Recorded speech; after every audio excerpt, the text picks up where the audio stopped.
아침을 먹어야 한다, 아니다, 먹지 않아도 된다, 의견들이 많은데 박사님은 어떻게 생각하세요? 아침 식사를 먹는 건 삼시세끼를 먹습니다 라고 하는 것처럼 모두가 먹는 것처럼 알려져 있는데, 이후에 여러 가지 연구들이 있으면서 아침을 먹어야 될까 먹지 않아도 될까에 대한 이야기가 많이 있습니다. 오늘 아침을 먹어야 되는지 말아야 되는지 한번 이야기해 볼 건데요.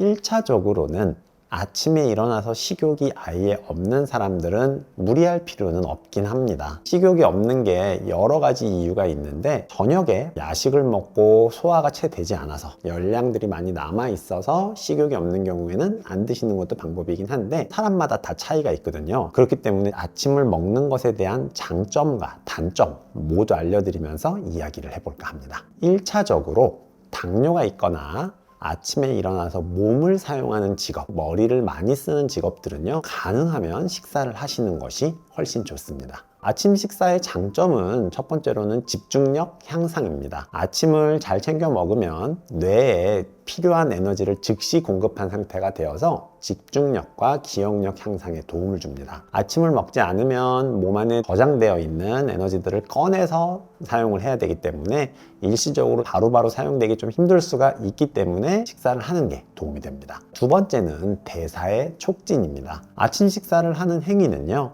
몸의 신진대사를 활성화시켜서 칼로리의 소모를 증가시킵니다. 칼로리의 소모 같은 경우엔 먹은 것 자체를 소화하기 위한 이유도 있지만 인체를 활성화시키는 효과가 있어서 의미가 있는 것이기 때문에 생각보다 아침 먹는 것이 도움이 된다 기억하시면 되고요. 또 아침 식사의 장점으로는 당연히 에너지 공급이 있습니다. 하루를 시작하는데 필요한 에너지를 제공해 주고요. 수면 중에도 에너지 소모를 많이 합니다. 생각보다. 그때 소모된 에너지를 보충시키는 일도 해주고, 기상시에 탈수가 있는 경우에도 증상을 해결하는데 아침 식사가 도움이 될 수 있습니다. 또 하나는요, 체중 관리입니다. 아침을 역시 안 먹어야 살이 빠지죠? 라고 생각하실 수 있는데, 규칙적으로 시행하는 아침 식사는요, 불필요한 간식 시간을 줄여줍니다. 아침을 먹지 않아도 점심 전에 먹는 기회가 있을 수 있는데, 이때 먹는 간식들이 생각보다 열량은 높고 영양분은 좀 부족한 경우가 많아요. 일정하게 아침 식사를 하는 경우에 오히려 체중 조절에 도움이 된다는 논문들이 많이 있습니다. 간식으로 먹을 때의 문제가 열량이 많거나 영양분의 조절이 안 되는 경우가 있다고 했듯이, 적절하게 잘 먹고 있는 아침 식사는 전반적 건강을 유지하는 데 도움을 줄 수 있습니다. 아침을 드실 때 시리얼만 먹는다거나 과일만 먹고 나간다는 거나 하는 것보다는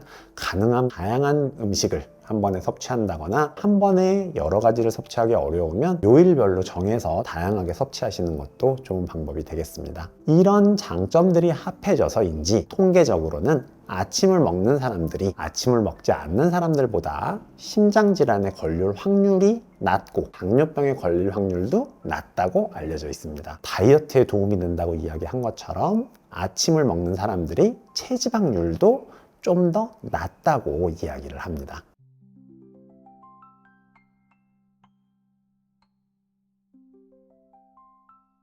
반면 아침 식사의 단점 한번 이야기해 볼까 싶은데요. 만약 올바르지 않은 방법의 식사를 할 것이라면 안 하는 게 낫다는 가까운 이야기입니다. 나쁜 아침 식사를 했을 때의 단점이라고 보시면 됩니다. 첫 번째는 소화불량입니다. 가끔 어떤 사람들은 아침에 일어나서 식사를 하면 소화가 안 된다거나 불편함을 느낄 수 있습니다. 이 경우에는 식사를 안 하셔도 괜찮은데요. 대부분의 경우는 야식을 했다거나 과식을 했다거나 과음을 하는 경우들에 그럴 수 있고요. 일어난 지 얼마 되지 않는 시간에 쫓기듯이 식사를 하면 소화불량이 있을 수 있기 때문에 이 부분들은 내 컨디션에 맞춰서 평상시에 하던 분들이라도 소화가 잘 안 되는 상태라면 안 하는 것도 좋을 수 있습니다. 두 번째는 식욕 억제입니다. 아침을 먹지 않는 상황이라도 다른 시간에 충분히 칼로리를 섭취할 수밖에 없는 상황, 사람들에게는 아침 식사 자체가 필요하지 않을 수도 있습니다. 오히려 아침에 당분이 많은 시리얼이라든가 케이크라든가 살이 찔 만한 좋지 않은 음식을 먹는 경우엔 도움이 되지 않을 수 있습니다. 세 번째는 시간 부족입니다. 아침을 먹으면 아무래도 시간이 좀 부족하죠.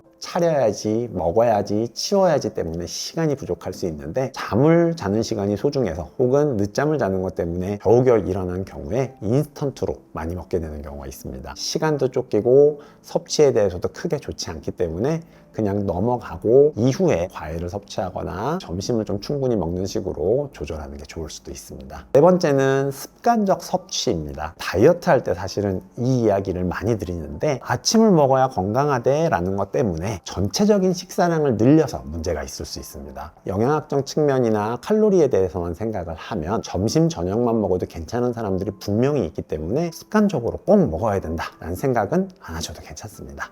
대신 아침에 식사는 하지 않더라도 수분 섭취는 하시는 게 좋습니다. 탈수를 막아주는 효과가 있기 때문에 아침에 물 한 잔 정도 드시는 거 좋습니다.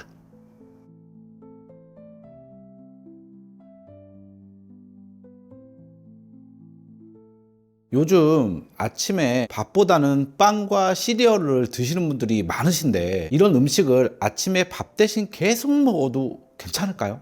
많이 물어보시죠, 이 이야기들. 서양식으로 먹는 것들을 이야기하는 건데요, 좋지는 않습니다. 대신 일주일에 한 번이라든가 입맛이 너무 없을 때라든가 이런 거에는 크게 문제는 없습니다. 늘 시리얼을 복용한다거나 빵과 잼을 복용하는 경우에는 주의할 것들이 결국은 내가 비만, 당뇨, 고지혈, 고혈압이 있느냐 관건이 될 것입니다. 대사증후군 관련된 질환이 있는 사람들은 빵이나 시리얼이나 잼의 비중을 좀 낮추면 당연히 좋을 수 있습니다. 음식들에서의 가장 큰 문제는요, 탄수화물을 주로 섭취하게 되고 맛있게 만드는 경우들이 많기 때문에 당류 섭취가 과다하기가 쉽고요. 잼 같은 경우에는 당분이 굉장히 많기 때문에 빵과 같이 섭취하는 경우에 탄수화물과 당분만 섭취하는 것들이 문제가 될 수 있습니다. 탄수화물 평상시에는 크게 문제가 되지 않는데요, 대사증후군이 있는 사람들은 과도하게 많이 먹는 경우에 혈액 내에 중성지방이 크게 늘어나서 고지혈증의 원인이 되기도 하고요. 고지혈증이 지속이 되면 혈전이 생길 위험성이 높아지는 것도 있고, 중성지방이 높은 경우 탄수화물을 줄여주는 것 자체가 도움이 되는 경우가 많이 있습니다. 탄수화물 자체는 하루에 50% 정도 복용하는 게 좋습니다 라고 이야기하는데, 빵이나 시리얼만 먹는 경우에는 아침 식사 내에서 탄수화물만 거의 복용하는 것이기 때문에 문제가 된다고 보시면 됩니다. 당분 많이 조심하면 좋습니다 라고 이야기를 드리는데, 시리얼에 우유를 먹는데 웬 설탕이야 할 수 있죠. 하지만 시리얼을 먹을 때 잘 보시면 그 안에 당분이 굉장히 많이 들어있는 경우가 많습니다. 시리얼을 드실 경우에는 가능하면 당이 많이 들지 않은 맛이 없는 걸로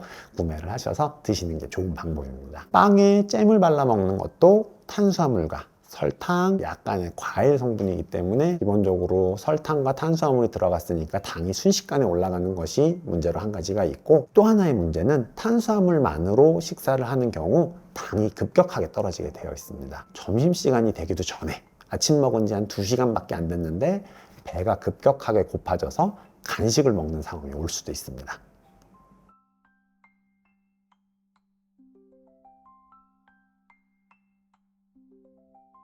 마지막으로 음식 말고 아침을 망치는 습관은 뭐가 더 있을까요? 아침을 망치는 습관, 주말이나 평일이나 할 거 없이 가능하면 일정한 시간에 일어나는 습관을 들이시는 게 좋습니다. 오히려 덜 피곤할 수 있고요. 아침에 알람을 여러 개 켜놓고 주무시는 분들이 있어요. 왜인지는 모르겠지만 6시 반에 한번 확인하고 6시 50분에 확인하고 7시 10분에 확인하면 더 자는 기분이 들어서 괜찮대요. 제가 물어봤더니 실제로는 그렇지 않습니다. 정신건강에도 도움이 되지 않고 더 자는 느낌만 날 뿐 스트레스를 계속 받게 되어 있습니다. 깊은 잠을 잘 수 없기 때문에 일어날 때 한 번에 일어나시는 게 수면의 질에 훨씬 큰 도움이 될 수 있습니다. 아침에 일어나면서는 가능하면 빛이 잘 들도록 해주면 좋습니다. 커튼을 치고 주무셨다면 커튼을 걷어서 빛을 받도록 하면 좋은데, 기본적으로 사람의 몸은 빛을 통해서 시간을 인식하고 생체 활성화가 일어나도록 되어 있습니다. 거꾸로 여러분이 수면을 할 때는 어둡게 하시는 게 좋습니다. 제가 예전에 한번 얘기한 적이 있는데, 눈을 뜨자마자 벌떡 일어나는 습관은 가능하면 좀 피하면 좋습니다. 사람은 자는 사이에 혈압이 낮아진 채로 유지가 되어 있고요. 나이가 들수록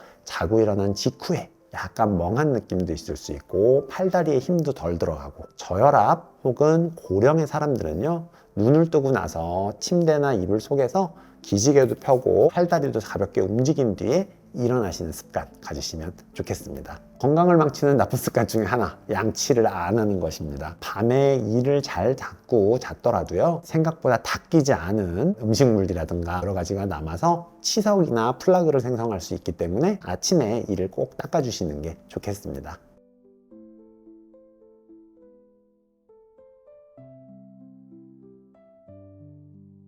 오늘 아침 식사에 대해서 알아보았습니다. 별일 없으면 아침 식사는 하는 게 보통은 도움이 됩니다. 오늘도 여러분의 건강에 도움이 되었으면 좋겠습니다. 건나물TV였습니다. 감사합니다.